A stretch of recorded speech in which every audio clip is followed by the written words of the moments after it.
Hello and good morning to all of you. मैं आशा करती हूँ कि आप सब बिल्कुल ठीक होंगे और एक बार फिर से आप सभी का स्वागत है हमारे channel current affairs by Ravi पे। तो फ्रेंड्स, ये है हमारी डेली करंट अफेयर्स की क्लासेस और यहाँ पर हम हर दिन मोस्ट इम्पॉर्टेंट 15 करंट अफेयर्स को डिस्कस करते हैं, डिटेल्ड एक्सप्लेनेशन और रिवीजन को इंक्लूड करते हुए। आज की क्लास में हम बात करेंगे 6 जून 2026 के 15 मोस्ट इम्पॉर्टेंट करंट अफेयर्स के बारे में। तो अगर आप किसी भी वनडे एग्जाम की तैयारी कर रहे हैं तो करंट अफेयर्स को प्रिपेयर करने के लिए आप हमारे चैनल को फॉलो कर सकते हैं।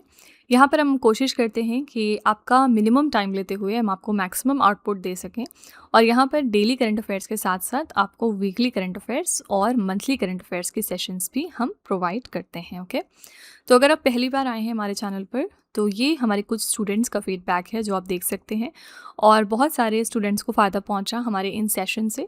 करंट अफेयर्स में उनका कॉन्फिडेंस बूस्ट हुआ और डिफरेंट एग्ज़ाम्स में उनका स्कोर भी इम्प्रूव हुआ है। तो आप भी कम से कम 10 से 15 दिन का ट्रायल लेकर चेक कर सकते हैं एंड इसका रिजल्ट आप अपने मॉक टेस्ट और एग्ज़ाम्स में खुद देखेंगे कि कैसे करंट अफेयर्स में धीरे धीरे करके आपका स्कोर इम्प्रूव होता है। ठीक है, तो विद दिस नोट चलिए हम आज की अपनी क्लास स्टार्ट कर लेते हैं। हमारी सेशन की शुरुआत होती है क्विक रिवीजन के साथ। मीन्स हमने एक दिन पहले जो 15 करंट अफेयर्स डिटेल में किए होते हैं उनको हम यहाँ दोबारा से वन लाइनर फॉर्मेट में रिवाइज करते हैं। तो फ्रेंड्स, कल हमने पहला क्वेश्चन किया था, जून 2026 में संयुक्त राष्ट्र महासभा के 81वें सत्र के अध्यक्ष के रूप में किसे चुन लिया गया है? ये हैं बांग्लादेश के विदेश मंत्री डॉक्टर खलीलुर रहमान। नेक्स्ट है, जून 2026 में भारत की यूपीआई भुगतान प्रणाली को अपनाने और स्वीकार करने वाला दुनिया का 9वां देश कौन सा बन गया? ये देश था कंबोडिया। नेक्स्ट है, किस केंद्रीय मंत्रालय ने जून 2026 में प्रधानमंत्री रिसर्च चेयर योजना की शुरुआत कर दी है? तो ये है शिक्षा मंत्रालय। अगला है, विश्व पर्यावरण दिवस 2026 हमने कब मनाया? तो 5 जून को। इस साल की हमारी थीम थी प्रकृति से प्रेरित जलवायु के लिए हमारे भविष्य के लिए। नेक्स्ट है, जून 2026 में जल शक्ति मंत्रालय और अनुसंधान नेशनल रिसर्च फाउंडेशन ने जल क्षेत्र में नवाचार और स्टार्टअप्स को बढ़ावा देने के लिए कौन सा एक मिशन शुरू किया है? इसका नाम है महाजल मिशन। यहाँ पर महा का फुल फॉर्म क्या है? Mission for advancement in high impact areas. Question number 6 था, जून 2026 में पटना उच्च न्यायालय की नई मुख्य न्यायाधीश कौन नियुक्त हो गई हैं? इनका नाम था न्यायमूर्ति मीनाक्षी मदन राय। अगला है, उत्तर प्रदेश राज्य सरकार ने कुशीनगर जिले के फाजिल नगर का नाम बदलकर नया नाम क्या कर दिया है? इसका नया नाम हो गया है पावागढ़। नेक्स्ट है, जून 2026 में डीआरडीओ और भारतीय वायुसेना ने उड़ीसा के चांदीपुर से स्वदेशी रुद्रम 2 मिसाइल का सफल उड़ान परीक्षण किया है। रुद्रम 2 किस प्रकार की मिसाइल है? तो ये वायु से सतह यानी एयर टू सरफेस पर मार करने वाली मिसाइल है। ठीक है, नेक्स्ट है, जून 2026 में किस टेक दिग्गज ने मेजोराना 2 नामक टोपोलॉजिकल क्वांटम कंप्यूटिंग चिप का अनावरण कर दिया है? तो ये है माइक्रोसॉफ्ट। नेक्स्ट है, जून 2026 में इलेक्ट्रॉनिक्स और आईटी मंत्रालय के तहत किस प्रभाग ने बहुभाषी एज एआई समाधानों को बढ़ावा देने के लिए व्योमा इनोवेशन चैलेंज को लॉन्च किया है? ये है डिजिटल इंडिया भाषिनी प्रभाग। नेक्स्ट है, जून 2026 में इंटेल इंडिया के सहयोग से इंडिया एआई डेटा लैब स्थापित करने वाला भारत का पहला निजी विश्वविद्यालय कौन सा बना? ये है चंडीगढ़ विश्वविद्यालय। नेक्स्ट है, किस फुटबॉल क्लब ने महिला एफए कप 2026 जीत लिया? ये है मैनचेस्टर सिटी। इन्होंने फाइनल्स में ब्राइटन एंड होव एल्बियन को हराया था। अगला है, जून 2026 में भारत के किस पड़ोसी देश ने अपने नदी तंत्र को पुनर्जीवित करने और पानी की कमी को दूर करने के लिए मेगा पद्मा बैराज परियोजना की मंजूरी दे दी? ये हमारा कौन सा पड़ोसी देश है? बांग्लादेश। अगला है, 3 से लेकर 5 जून 2026 तक ब्रिक्स आपदा जोखिम न्यूनीकरण कार्य समूह की पहली प्रत्यक्ष तकनीकी बैठक कहाँ पर आयोजित हुई है? तो उड़ीसा के पुरी में। और आखिरी प्रश्न हमने किया था, बॉम्बे स्टॉक एक्सचेंजेस ने किस ई कॉमर्स प्लेटफॉर्म के साथ मिलकर प्रोजेक्ट शिखर की शुरुआत की है? तो ये है मीशो। ठीक है, तो फ्रेंड्स, ये हमारे कल के मोस्ट इंपॉर्टेंट 15 करंट अफेयर्स हैं। अगर आप इनको थोड़ा और बेहतर तरीके से समझना चाहते हैं तो आप हमारा कल का लेक्चर रेफर कर सकते हैं। वहाँ पर हमने इन क्वेश्चंस के बारे में बहुत ही डिटेल में चर्चा की थी। बाकी चलिए अब आज की अपनी क्लास हम शुरू कर लेते हैं। आज का हमारा पहला क्वेश्चन है, जून 2026 में किस देश के प्रधानमंत्री के रूप में मेटे फ्रेडरिक्सन ने लगातार तीसरी बार शपथ ली है? तो मेटे फ्रेडरिक्सन ऑलरेडी डेनमार्क देश की प्राइम मिनिस्टर थी और एक बार फिर से ये इस पोजीशन के लिए इलेक्ट हो गई हैं तीसरी बार लगातार। ठीक है, तो इनका ये थर्ड टेन्योर होने वाला है। सोशल डेमोक्रेटिक पार्टी की नेता हैं मेटे फ्रेडरिक्सन। इन्होंने लगातार तीसरी बार डेनमार्क की प्रधानमंत्री के रूप में कार्यभार संभाल लिया। डेनमार्क की राजधानी है कोपेनहेगन और यहाँ पर मुद्रा चलती है डेनिश क्रोन। ठीक है, तो यहाँ पर करेक्ट आंसर है ए ऑप्शन डेनमार्क।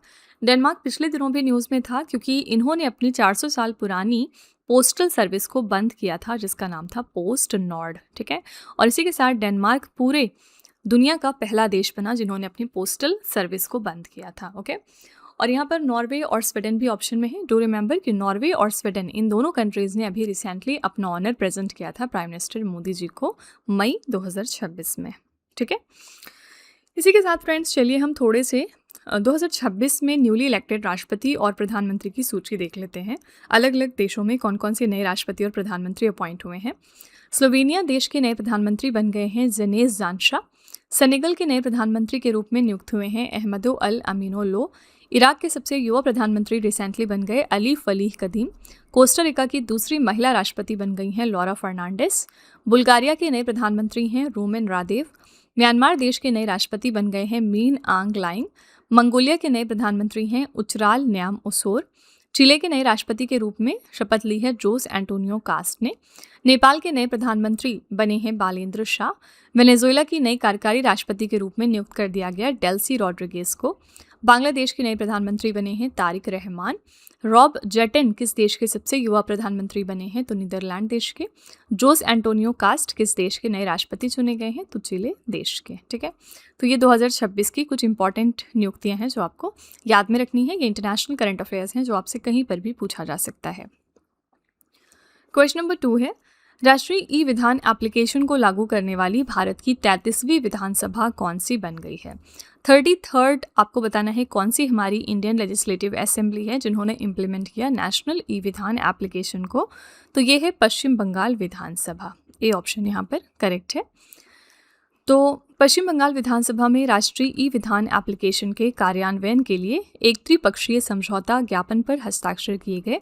इस हस्ताक्षर के साथ ही पश्चिम बंगाल राज्य नेवा पहल में शामिल होने वाला भारत का 33वां विधानसभा राज्य बन चुका है। क्या है ये नेवा, मतलब राष्ट्रीय ई विधान एप्लीकेशन? तो ये एक मिशन मोड परियोजना है जिसे संसदीय कार्य मंत्रालय द्वारा शुरू किया गया था।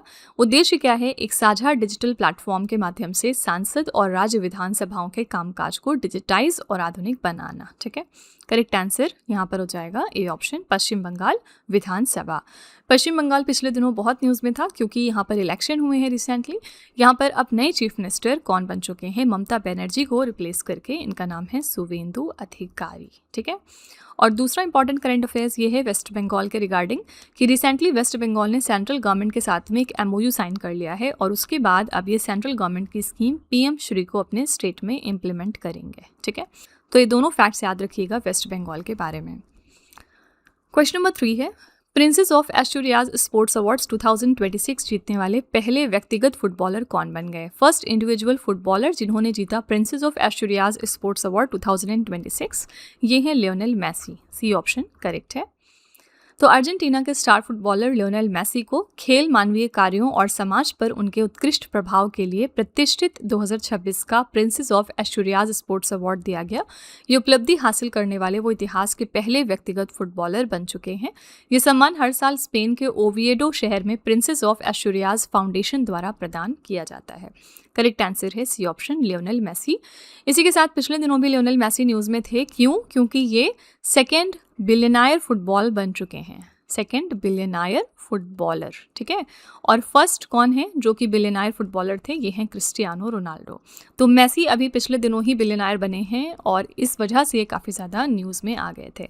याद रखिएगा सबसे पहले बिलियनायर फुटबॉलर कौन थे, क्रिस्टियानो रोनाल्डो। क्वेश्चन नंबर 4 है, जून 2026 में भारत के पहले आदर्श सीमावर्ती गांव यानी मॉडल बॉर्डर विलेज की आधारशिला कहां पर रख दी गई है। इंडिया का ये पहला मॉडल बॉर्डर विलेज है और इसकी नींव रिसेंटली रखी गई है लद्दाख के चूमुर में। बी ऑप्शन करेक्ट है। पूर्वी लद्दाख के चांगथांग क्षेत्र में भारत चीना सीमा के पास स्थित चुमुर गांव को भारत का पहला आदर्श सीमावर्ती गांव बनाया जा रहा है। लद्दाख के उपराज्यपाल विनय कुमार सक्सेना ने भारत चीन सीमा पर 16,700 फीट की ऊंचाई पर स्थित इस रणनीतिक गांव की आधारशिला रखी। योजना का नाम क्या है? केंद्र सरकार के वाइब्रेंट विलेज प्रोग्राम के तहत इस परियोजना को विकसित किया जा रहा है। ठीक है, तो यहाँ पर करेक्ट आंसर है बी ऑप्शन, लद्दाख के चुमुर में इंडिया का पहला मॉडल बॉर्डर विलेज क्रिएट किया जाएगा। लद्दाख के बारे में 2 इंपॉर्टेंट करंट अफेयर्स आपको याद में रखना है। पहली बात ये कि यहाँ पर रिसेंटली उपराज्यपाल नए इलेक्ट हुए हैं, इनका नाम है विनय कुमार सक्सेना, और इनके पहले कौन यहाँ पर उपराज्यपाल थे? तो इन्होंने कविंदर गुप्ता को रिप्लेस किया था। ठीक है, और दूसरी इंपॉर्टेंट बात यह कि अब यहाँ पर टोटल 7 जिले हो चुके हैं। पहले यहाँ पर सिर्फ 2 जिले थे, कौन कौन से? लेह और कारगिल। ठीक है, लेकिन अभी रिसेंटली एक बिल पास हुआ है, उसके अकॉर्डिंग 5 नए जिले फॉर्म किए जाएंगे यहाँ पर, और अब टोटल यहाँ पर जिले 7 हो जाएंगे।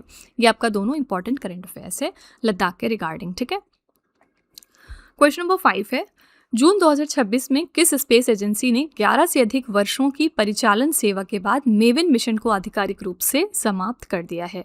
मेविन मिशन आपको सिंपली बताना है कि ये किस स्पेस एजेंसी का है और किस प्लैनेट के लिए है। तो मेविन मार्स प्लैनेट के लिए लॉन्च किया था नासा ने। रिसेंटली 11 साल इसके कंप्लीट हो चुके हैं और अब इस मिशन को इन्होंने क्लोज कर दिया। तो मेविन का फुल फॉर्म क्या है? Mars atmosphere and volatile evolution. इसे 2013 में लॉन्च किया गया था और ये 2014 से मंगल की परिक्रमा कर रहा था। दिसंबर 2025 में नासा ने मंगल ग्रह की परिक्रमा कर रहे अंतरिक्ष यान मेविन से संचार टूटने की सूचना दी थी। इसका मुख्य उद्देश्य क्या है? मंगल के ऊपरी वायुमंडल और सौर हवा के साथ उसकी प्रतिक्रिया का अध्ययन करना। ठीक है, करेक्ट आंसर है यहाँ पर सी ऑप्शन, नासा। नासा का पिछले दिनों आर्टेमिस 2 मिशन भी काफ़ी ज़्यादा न्यूज़ में था। ठीक है, आर्टेमिस 2 मिशन किसके लिए था? मून के लिए था, और इसमें 4 एस्ट्रोनॉट्स मून पर भेजे गए थे, जिनमें से 3 मेल थे और 1 फीमेल थी। जो फीमेल थी ये काफ़ी फेमस हो गई। इनका नाम क्या था? इनका नाम था क्रिस्टीना कोच। ठीक है, और ये इतना फेमस क्यों हुई? क्योंकि ये फर्स्ट फीमेल बन गई हैं जो कि मून को ट्रैवल करने गई थी। ठीक है, तो इनका नाम आपको ज़रूर ध्यान में रखना है। आपसे एग्जाम में सिंपली हो सकता है बस इतना ही पूछ लिया जाए कि आर्टेमिस 2 मिशन किस स्पेस एजेंसी का है? तो नासा का। क्वेश्चन नंबर 6 है, जून 2026 में संयुक्त राष्ट्र महासभा ने संयुक्त राष्ट्र सुरक्षा परिषद के अस्थायी सदस्य के रूप में किन देशों को चुना है? तो यूनाइटेड नेशंस जनरल असेंबली में हाल ही में 5 कंट्रीज इलेक्ट हुई हैं as the non permanent members. ये कंट्रीज हैं ऑस्ट्रिया, किर्गिस्तान, पुर्तगाल, जिम्बाब्वे, त्रिनिदाद और टोबैगो। ये 5 देश इलेक्ट हुए हैं as the non permanent members of United Nations Security Council. इन सभी 5 देशों का 2 वर्ष का कार्यकाल होगा। 1 जनवरी 2027 से शुरू होकर ये 31 दिसंबर 2028 तक रहेगा। इन देशों में किर्गिस्तान पहली बार सुरक्षा परिषद का सदस्य चुना गया। ये फैक्ट याद रखिएगा। ठीक है, किर्गिस्तान को पहली बार इसमें इलेक्ट किया गया है। क्या है यूनाइटेड नेशन सिक्योरिटी काउंसिल? ये संयुक्त राष्ट्र के 6 प्रमुख अंगों में से एक है और इसका काम है अंतर्राष्ट्रीय शांति और सुरक्षा को सुनिश्चित करना। स्थापना इसकी हुई थी 24 अक्टूबर 1945 को। मुख्यालय इसका कहाँ पर है? यूएसए के न्यूयॉर्क शहर में। इसमें कुल 15 सदस्य देश होते हैं। परिषद में 2 प्रकार के सदस्य होते हैं, स्थायी और अस्थायी। स्थायी 5 होते हैं और अस्थायी 10। ठीक है, तो जो इसमें परमानेंट मेंबर्स हैं वो कौन कौन से हैं? चीन, फ्रांस, रूस, यूके और यूएसए, और इनके पास वेटो पावर भी होती है। ठीक है, अस्थायी सदस्य इसमें 10 होते हैं। तो करेक्ट आंसर यहाँ पर हो जाएगा डी ऑप्शन। इन 5 कंट्रीज को हमने इलेक्ट किया है as a non permanent members of United Nation Security Council. ठीक है, यहाँ पर अगर आपको याद हो आसियान का, तो आसियान में रिसेंटली अभी दिसंबर 2025 में एक नई कंट्री ने एंट्री ली थी। इसका नाम क्या था? इसका नाम था टिमोर लेस्टे। ठीक है, और इसी के साथ अब आसियान में कितने कंट्रीज हो गए हैं? 11 नेशंस हो गए हैं। तो ये फैक्ट भी याद रखिएगा, अभी रिसेंटली ये एग्जाम में पूछा गया। ठीक है, क्वेश्चन नंबर 7 है, हिंदुस्तान यूनिलीवर लिमिटेड ने देश का पहला यूनिलीवर फ्रैग्रेंस हब के शहर में स्थापित कर दिया है। तो हिंदुस्तान यूनिलीवर लिमिटेड जो कि एक बहुत ही फेमस कंपनी है, इन्होंने कंट्री का पहला यूनिलीवर फ्रैग्रेंस हब स्थापित किया है मुंबई शहर में। बी ऑप्शन करेक्ट है। हिंदुस्तान यूनिलीवर लिमिटेड ने भारत में अपना पहला यूनिलीवर फ्रैग्रेंस हब मुंबई के आईआईटी बॉम्बे परिसर में स्थापित कर दिया। ये ब्रिटेन और अमेरिका के बाद यूनिलीवर का तीसरा वैश्विक सुगंध केंद्र है। इसका उद्देश्य है भारतीय और वैश्विक उपभोक्ताओं के लिए प्रीमियम उत्पादों के निर्माण को बढ़ावा देना। ठीक है, करेक्ट आंसर है बी ऑप्शन, मुंबई। मुंबई पिछले दिनों न्यूज़ में था क्योंकि यहाँ पूरे इंडिया की पहली म्यूजिकल रोड का इनॉग्रेशन हुआ था। ठीक है, यहाँ पर इंडिया की पहली म्यूजिकल रोड इनॉग्रेट हो चुकी है। मतलब क्या है, ये एक ऐसी रोड है जहाँ पर कोई भी गाड़ी 60 से लेके 80 किलोमीटर प्रति घंटे के स्पीड से जब दौड़ेगी तो यहाँ पर आपको हमारे ऑस्कर सॉन्ग जय हो की धुन सुनाई देगी। ठीक है, तो ये इस तरह से म्यूजिकल रोड बनाई गई है मुंबई शहर में। ओके, नेक्स्ट है जून 2026 में बार यानी वकालत पेशे से सीधे सुप्रीम कोर्ट की न्यायाधीश बनने वाली दूसरी महिला कौन बन गई हैं? सेकेंड वुमेन जिनको अपॉइंट किया गया directly from the bar to the Supreme Court, इनका नाम क्या है? इनका नाम है यहाँ पर न्यायमूर्ति V Mohana. B option correct हो जाएगा। वरिष्ठ अधिवक्ता वेंकिता सुब्रमणी मोहना सुप्रीम कोर्ट में बार से सीधे न्यायाधीश के पद पर पदोन्नत होने वाली भारत की दूसरी महिला बन गई। इससे पहले वर्ष 2018 में न्यायमूर्ति इंदु मल्होत्रा बार से सीधे सुप्रीम कोर्ट की न्यायाधीश बनने वाली देश की पहली महिला बनी थी। ठीक है, तो ये फैक्ट याद रखिएगा, इस तरह के क्वेश्चंस एग्जाम में क्योंकि अक्सर पूछे जाते हैं। ओके, इसके अलावा पिछले दिनों जस्टिस लीजा गिल भी न्यूज़ में थी। क्यों? क्योंकि ये फर्स्ट वुमेन चीफ जस्टिस बन गई हैं। कहाँ पर? आंध्र प्रदेश के हाई कोर्ट में। ठीक है, तो ये फैक्ट भी याद रखिएगा, justice Lisa Gill first women chief justice बनी है आंध्र प्रदेश के हाई कोर्ट में। क्वेश्चन नंबर 9 है, जून 2026 में किस भारतीय राज्य के प्राकृतिक कृषि कार्यक्रम ने स्वीडन का प्रतिष्ठित फूड प्लैनेट प्राइज 2026 जीत लिया है? तो स्वीडन का honourable Food Planet Prize recently किस स्टेट ने जीता है? तो आंध्र प्रदेश ने। ए ऑप्शन करेक्ट हो जाएगा। आंध्र प्रदेश सामुदायिक प्रबंधन प्राकृतिक कृषि कार्यक्रम ने स्वीडन का प्रतिष्ठित फूड प्लैनेट प्राइज जीत लिया। पुरस्कार की राशि थी लगभग 14 करोड़ रुपए। ये पुरस्कार स्वीडन के कर्ट बर्गफोर्स फाउंडेशन द्वारा प्रदान किया गया है। ठीक है, करेक्ट आंसर यहाँ पर हो जाएगा a option, that is Andhra Pradesh. इसी तरह से पिछले दिनों हमने देखा था कि जो यूनाइटेड नेशंस की बॉडी है फूड एंड एग्रीकल्चर ऑर्गेनाइजेशन, इन्होंने प्रेजेंट किया है अपना prestigious soil farmer hero award. किस पर्सन को? इनका नाम क्या है? इनका नाम है वल्लुवन। ठीक है, एंड ये फार्मर हैं from the state of Tamil Nadu. Okay, तो याद रखिएगा FAO ने किसको अपना सॉइल फार्मर हीरो अवार्ड दिया था? तो वल्लुवन को। क्वेश्चन नंबर 10 है, जून 2026 में केंद्रीय गृह मंत्री अमित शाह ने पूर्वोत्तर परिषद के 73वें पूर्ण सत्र बैठक की अध्यक्षता कहां पर की है? तो होम मिनिस्टर अमित शाह ने चेयर किया 73rd plenary session of north eastern council को। कहां से? तो आंसर है मेघालय से के शिलोंग से। डी ऑप्शन करेक्ट है। केंद्रीय गृह मंत्री अमित शाह ने पूर्वोत्तर परिषद के 73वें पूर्ण सत्र की बैठक की अध्यक्षता शिलोंग में की है। ये बैठक 4 जून 2026 को मेघालय राज्य सम्मेलन केंद्र में आयोजित की गई थी, जहां पूर्वोत्तर के विकास, निवेश, बुनियादी ढांचे और विजन 2047 पर व्यापक चर्चा की गई। ठीक है, करेक्ट आंसर है डी ऑप्शन, मेघालय के शिलोंग में ये मीटिंग हुई है। नेक्स्ट है, जून 2026 में गुजरात पुलिस ने अवैध बांग्लादेशी नागरिकों की पहचान करके उन्हें पकड़ने के लिए किस अभियान को चलाया है? तो गुजरात पुलिस ने रिसेंटली ऑपरेशन डेल्टा हंट को लॉन्च किया था। किस लिए? बांग्लादेशी नेशनल्स जो इलीगल तरीके से इंडिया में रह रहे हैं उनको आइडेंटिफाई और कैच करने के लिए। तो गुजरात पुलिस ने ऑपरेशन डेल्टा हंट के तहत राज्य भर में एक बड़ा सर्च ऑपरेशन चलाकर 362 अवैध बांग्लादेशी नागरिकों को गिरफ्तार किया। ये कार्रवाई अहमदाबाद, सूरत, राजकोट, वडोदरा, भरूच और नवसारी जैसे बड़े शहरों में एक साथ की गई थी। करेक्ट आंसर है C option, Operation Delta Hunt. ठीक है, इसी के साथ कौन से स्टेट की पुलिस थी रिसेंटली जिसको मिला है प्रेसिडेंट्स पुलिस कलर अवार्ड, जो कि एक बहुत ही प्रेस्टिजियस ऑनर होता है? ये रिसेंटली दिया गया है सिक्किम पुलिस को।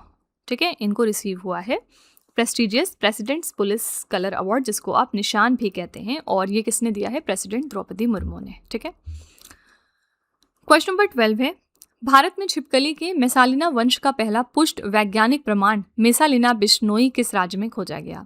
तो ये फर्स्ट कंफर्म्ड साइंटिफिक एविडेंस है लिजार्ड जीनस मेसालिना का इन इंडिया, और इसको हमने डिस्कवर किया है राजस्थान स्टेट से। राजस्थान में छिपकली की एक नई प्रजाति मेसालिना बिश्नोई की खोज की गई है। इसकी खोज राजस्थान के बीकानेर जिले के गजनेर के पास हुई। ये प्रजाति कठोर पथरीली मिट्टी और विरल रेगिस्तानी वनस्पति से युक्त शुष्क भूभाग में पाई गई थी। ठीक है, करेक्ट आंसर है A option, Rajasthan. Question number 13 है, जून 2026 में उपराष्ट्रपति CP राधाकृष्णन द्वारा विमोचित पुस्तक when audit matters CAG interventions that made a difference के संपादक या लेखक कौन है? व्हेन ऑडिट मैटर्स नाम की किताब किसने लिखी है? इस किताब के लेखक हैं mister Vinod Rai. B option correct है।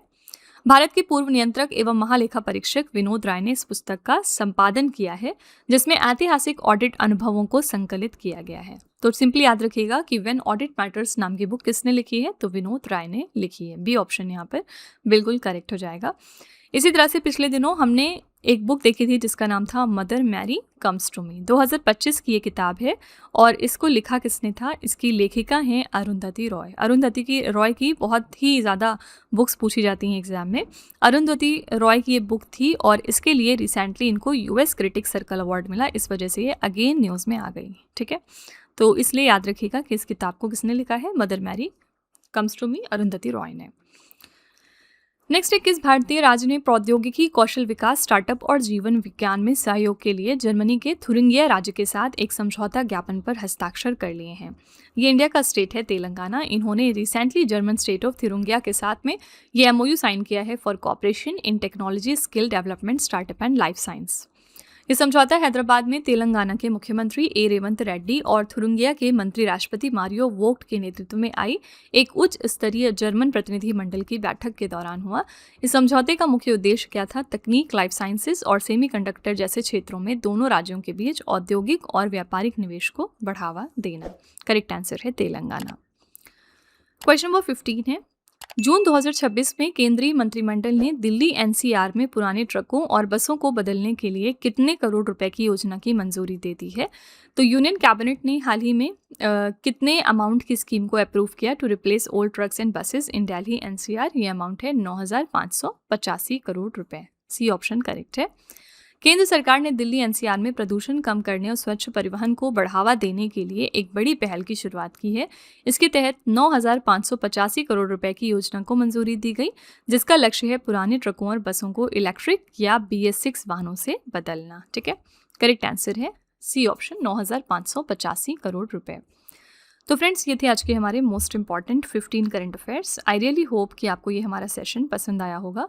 चलिए फिर आपके टेस्ट पर चलते हैं। लास्ट में हम आपके लिए 3 क्वेश्चन का एक छोटा सा टेस्ट रखते हैं जो इसी वीडियो में से होता है, ये चेक करने के लिए कि आपने कितना पढ़ा, कितना समझा। पहला क्वेश्चन है आपके लिए, princess of Asturias sports award 2026 जीतने वाले पहले व्यक्तिगत फुटबॉलर कौन बन गए। दूसरा क्वेश्चन है, जून 2026 में गुजरात पुलिस ने अवैध बांग्लादेशी नागरिकों की पहचान करके उन्हें पकड़ने के लिए किस अभियान को चलाया। और तीसरा क्वेश्चन है, जून 2026 में किस स्पेस एजेंसी ने 11 से अधिक वर्षों की परिचालन सेवा के बाद मेविन मिशन को आधिकारिक रूप से समाप्त कर दिया।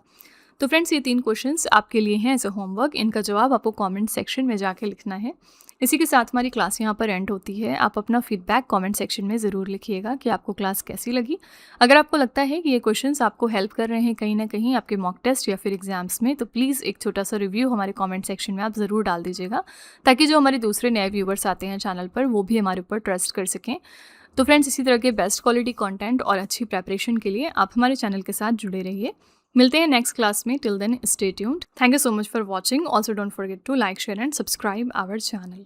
तो फ्रेंड्स, वीडियो को एंड करने से पहले बस यहाँ पर एक छोटी सी इन्फॉर्मेशन है आपके लिए। अगर आपको हमारी GS या फिर करंट अफेयर्स की ई-बुक चाहिए तो आप उसके लिए हमारी वेबसाइट www.ravibookspdf.com को रेफ़र कर सकते हैं। यहाँ पर आपको ऐसी मंथली मैगजीन्स भी मिल जाएंगी सेपरेट मंथ की, जिसमें हमने 600 से ज़्यादा क्वेश्चंस बहुत ही डिटेल में डिस्कस किए हैं।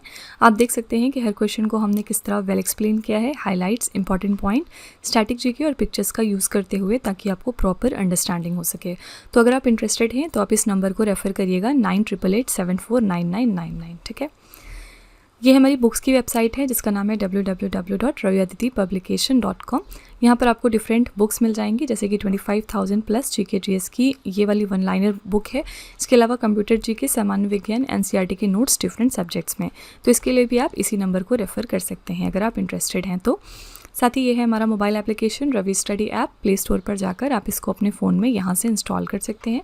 इसमें आपको डिफरेंट कैटेगरीज मिलेंगी और बहुत सारी फीचर्स मिलेंगे जिनकी हेल्प से आप अपनी प्रिपरेशन को बेहतर कर सकते हैं। इसमें एक कैटेगरी यहाँ पर आपको मिलती है करंट अफेयर्स पेड वीडियो की। ये हमारा एक तरह का कॉम्बो DCA का कोर्स है जिसमें आपको एड फ्री वीडियो मिलेगा फर्स्ट ऑफ ऑल। देन यहाँ पर 15 क्वेश्चंस का क्विज आपको देते हैं हम। 15 क्वेश्चंस का PDF है एक्स्ट्रा की पॉइंट्स के साथ साथ, और इस कोर्स के लिए हम आपको लाइफ टाइम वैलिडिटी भी प्रोवाइड करते हैं। तो अगर आप इसमें से कोई भी कोर्स परचेज करना चाहते हैं तो उसके लिए आप इस नंबर को रेफ़र कर सकते हैं। ठीक है।